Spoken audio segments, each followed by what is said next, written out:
إلى يوم الدين أما بعد أعوذ بالله من الشيطان الرجيم بسم الله الرحمن الرحيم ويا أهل الكتاب تعالوا إلى كلمة سواء بيننا وبينكم ألا نعبد إلا الله ولا نشرك به شيئا ولا يتخذ بعضنا بعضا أربابا من دون الله صدق الله العظيم ইসলামী আন্দোলন বাংলাদেশের উদ্যোগে আয়োজিত চরমনায় দরবারে অনুষ্ঠিত আজকের এই ঐতিহাসিক ওলামা মাশায়েখ সম্মেলনে উপস্থিত ইসলামী আন্দোলন বাংলাদেশের মোহতারাম আমির পীর সাহেব চরমনায় সৈয়দ রেজাউল করিম হাফিজাহুল্লাহ, অন্যান্য শীর্ষ ওলামায়ে কেরাম এবং সমবেত ওলামা মাশায়েখ ও আমার প্রাণপ্রিয় ধর্মপ্রাণ মুসলমান ভাই বন্ধুগণ, সংক্ষিপ্ত পরিসরে কয়েকটি কথা আজকের বাংলাদেশের বিশেষত জাতীয় রাজনৈতিক প্রেক্ষাপটে ওলামায়ে কেরামের সামনে ঐতিহাসিক সুযোগ এসেছে এবং সুযোগ আসার কারণে তাদের কাছে ঐতিহাসিক জিম্মাদারি এবং দায়িত্ব বর্তেছে। আমরা যদি আজকের এই প্রেক্ষাপটে আমাদের দায়িত্ব পালনে ব্যর্থ হই, ইতিহাস আমাদেরকে ক্ষমা করবে না। এই জন্য যাদের কাছে দায়িত্বের বোঝা, আমরা শুধুমাত্র একজন ব্যক্তি নই, যেমন ইতিপূর্বে অনেক ভাই বলেছেন, দায়িত্বের জোয়ার এখন আমার কাছে। হযরত পীর সাহেব মরহুম সৈয়দ ফজলুল করিম রহমতুল্লাহ আলাইহির দায়িত্বের বোঝা আমাদের বর্তমান হযরত পীর সাহেবের উপর। মুফতি ফজলুল আলমী রহমতুল্লাহ আলাইহি সহ আকাবিরদের দায়িত্বের বোঝা আমাদের ভাই মাওলানা মুফতি সাখাওয়াত হোসেন রাজীর কাছে।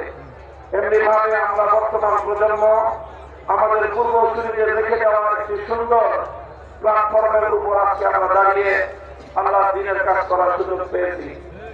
তবে এই জায়গা থেকে আজকের জাতিকে যদি আমরা নেতৃত্ব দিতে, যথাযথ দিক নির্দেশনা দিতে যদি আমরা ব্যর্থ হই, তাহলে আমাদেরকে অনেক বড় মাসুল গুনতে হবে, দুনিয়াতেও এবং আখিরাতেও। আমি আজকের যে জাতীয় চাহিদা, বিশেষ করে সারা বাংলাদেশের সকল ধর্মপ্রাণ শুধু নয়, যারা ধর্মকে ভালোবাসে, অন্তত তারা ইসলাম প্রেমী সকল মানুষের অভিন্ন চাহিদা হল ইসলামী নেতৃত্ব ঐক্যবদ্ধ হবে, জাতির সামনে অগ্রসর হোক, জাতির সামনে উপস্থিত হোক।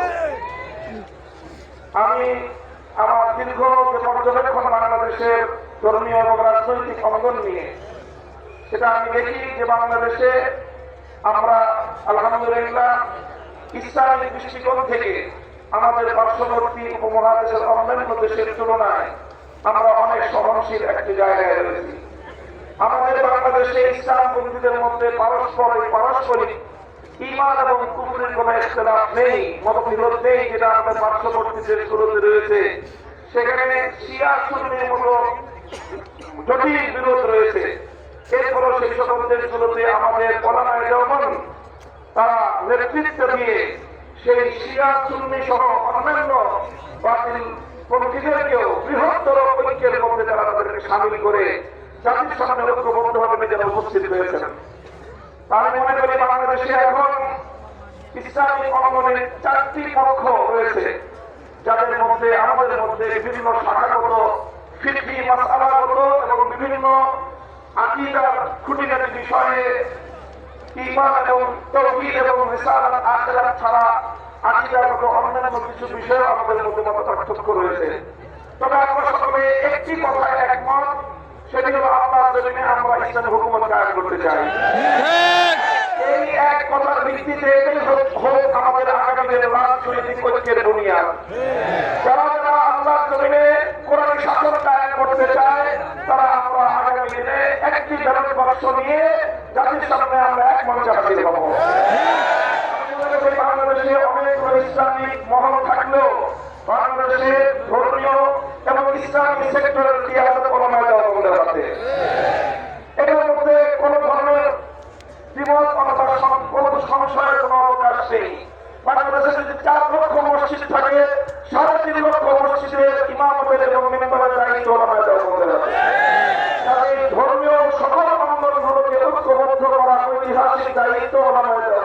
আছে। আর এই কথা অস্বীকার করার কোনো উপায় নেই। দেওবন্দি ওলামায়ে কেরামের সাথে সংশ্লিষ্ট যতগুলো রাজনৈতিক সংগঠন রয়েছে তার মধ্যে সর্ববৃহৎ রাজনৈতিক সংগঠন ইসলামী আন্দোলন বাংলাদেশ। সেই জায়গা থেকে ইসলামী আন্দোলন বাংলাদেশের দায়িত্ব সবচেয়ে বেশি। আলহামদুলিল্লাহ, আমি সাক্ষী দিচ্ছি জনতার এই মজমায় আমরা হযরত পীর সাহেব চরমনায় সৈয়দ রেজাউল করিম সাহেব হাফিজাহুল্লাহর মধ্যে সেই উদারতা এবং সেই আন্তরিকতা আমি প্রত্যক্ষ করেছি, আমি সাক্ষী দিচ্ছি। এজন্য আমরা আশাবাদী আগামী দিনে ইনশাআল্লাহ আমাদের পক্ষ প্রতিষ্ঠিত হবে। এই জন্য আমাদের যে কথা আমরা একমত, সেটা হলো আগে আমাদের ওলামায়ে দেওবন্দের নেতৃত্বে যে সকল রাজনৈতিক সংগঠনগুলো পরিচালিত হচ্ছে, আমরা আমাদের মধ্যে আমাদের ঐক্যকে আরো সম্ভব এবং মজবুত করব। ইতিমধ্যে আমি আল্লামা শাহ মুহিবুল্লাহ বাবুনগরী হাফিজাহুল্লাহর পক্ষ থেকেও আমাদেরকে সকল সংগঠনকে দাওয়াত দেওয়া হয়েছে। কাজে ইনশাআল্লাহ আমরা আশা করছি যে অদূর ভবিষ্যতে অনতিবিলম্বে আমাদের ঘরানার সব রাজনৈতিক সংগঠন আমরা শিক্ষাগত প্রার্থীদের মধ্যে ঐক্যবদ্ধ হব। তিনটি ইসলামী ধারাকেও রাজনীতির ক্ষেত্রে আল্লাহ ইসলামের হুকুমত কায়েম করার জন্য তাদেরকেও আমরা তাদের কাছে দাওয়াত নিয়ে যাবো ইনশাআল্লাহ। সেটা হলো একদিকে বাংলাদেশের আরেকটি অঙ্গন রয়েছে আহলে হাদিস সম্প্রদায় হিসেবে বিশাল একটা সম্প্রদায় বাংলাদেশে রয়েছে। আমার যতদূর জানা তারা এই বিষয়ে বর্তমানে